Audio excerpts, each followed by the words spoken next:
ఆంధ్రప్రదేశ్ రాష్ట్రంలో ఎన్నికలకు సమయం దగ్గర పడుతున్న వేళ అన్ని రాజకీయ పార్టీలు ప్రజాక్షేత్రంలో పోరాటం చేస్తున్నాయి. ముఖ్యంగా జనసేన అధినేత పవన్ కళ్యాణ్ ఈసారి రాష్ట్రంలో జనసేన పార్టీని గెలిపించుకోవడం కోసం, రాష్ట్రంలో అధికారం చేపట్టడం కోసం తనకు అవకాశం ఉన్న అన్ని మార్గాల్లో ప్రయత్నం చేస్తున్నారు. ఇప్పటికే ఏపీలో పొత్తులతో కూటమిగా ముందుకు వెళుతున్న జనసేన పార్టీకి ఈ ఎన్నికలు డూ ఆర్ డై అని చెప్పాలి.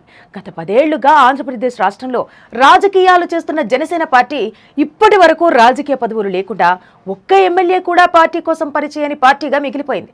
సాక్షాత్తు జనసేన అధినేత పవన్ కళ్యాణ్ గాజువాక, భీమవరం నుండి పోటీ చేసి 2 స్థానాల్లోనూ దారుణ ఓటమి పాలయ్యారు. ఈసారి ఎన్నికల్లో కూడా జనసేన ఏపీలో ప్రభావాన్ని చూపించకపోతే పార్టీ మనుగడే ప్రశ్నార్థకంగా మారుతుంది.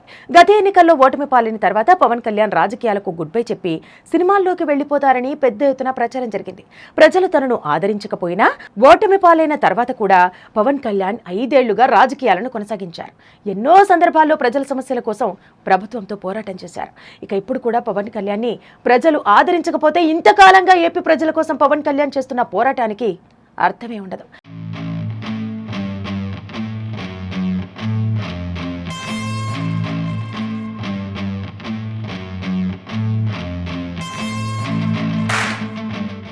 ఎన్నికల్లో పవన్ ఎవ్వరితోనూ పొత్తు పెట్టుకోకుండా ఒంటరిగా రంగంలోకి దిగి ఉంటే కనీసం తాను ఒక్కడైనా గెలిచి ఉండేవాడని, ఇప్పుడు మిత్రపక్షమైన టీడీపీతో సీట్లు సర్దుబాటు కాక జనసేన నాయకులు చాలా మంది పార్టీ వీడి బయటకు వెళ్లిపోయారు. దీంతో ఈసారి ఎన్నికల్లో కూడా జనసేన పార్టీ ఒక్క సీటులో కూడా గెలిచే అవకాశం లేదని రాజకీయ విశ్లేషకులు అంటున్నారు. ఎందుకంటే కూటమి కట్టిన ప్రతిపక్ష పార్టీలో జనసేన నేతల పరిస్థితి ఊహించని విధంగా ఉంది. సీట్ల పంపకాల్లో 2 లోక్సభ, 21 అసెంబ్లీ సీట్లు దక్కించుకున్న జనసేన పార్టీకి అధ్యక్షుడు పవన్ కళ్యాణ్ గెలుపు ప్రెస్టేజీ ఇష్యూగా మారింది. ఆయన పోటీ చేస్తున్న పిఠాపురం స్థానం అత్యంత కీలకంగా మారింది. గత ఎన్నికల్లో 2 చోట్ల పోటీ చేసిన ఓడిన పవన్ కళ్యాణ్ కు ఈసారి కూడా ఓటమి తప్పదని అంటున్నారు. పిఠాపురంలో ప్రత్యర్థిగా నిలబడిన వైసీపీ నాయకురాలు వంగ గీతకు బలమైన అభ్యర్థిగా పేరుంది. వంగ గీతకు స్థానికతతో పాటు గతంలో ఉన్న ట్రాక్ రికార్డు, సౌమ్యరాలు, వివాదరహిత నాయకురాలిగా గుర్తింపు ఉంది.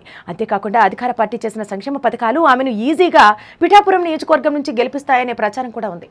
కేవలం 10వ తరగతి వరకు మాత్రమే చదువుకున్న పవన్ కళ్యాణ్ న్యాయశాస్త్రంలో పట్టభద్రురాలైన వంగ గీతతో పోటీ పడుతున్నారు.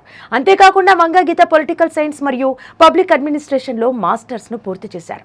వంగ కాశీ విశ్వనాథుడు వివాహం చేసుకున్న తర్వాత ఆమె ప్రత్యక్ష రాజకీయాల్లోకి అడుగుపెట్టారు. ఉమ్మడి ఆంధ్రప్రదేశ్ లో మహిళా శిశు సంక్షేమ శాఖ ప్రాంతీయ అధ్యక్షురాలిగా తన తొలి రాజకీయ ప్రస్థానాన్ని ప్రారంభించి ఇప్పటి వరకు జిల్లా పరిషత్ అధ్యక్షురాలిగా, ఎమ్మెల్యేగా, ఎంపీగా ఎన్నో పదవులు చేపట్టారు. అంతేకాదు ఇప్పటి వరకు ఓటమి ఎరుగని నాయకురాలిగా వంగ గీతకు పేరుంది. కాపు సామాజిక వర్గానికి చెందిన ఈ నాయకురాలు స్థానికత, సింప్లిసిటీతో ప్రజలకు దగ్గరయ్యారని, ఆమె గెలుపు ఖాయమని పిఠాపురం పట్టణం అంతా కోడై కూస్తోందని రాజకీయ విశ్లేషకులు అంటున్నారు.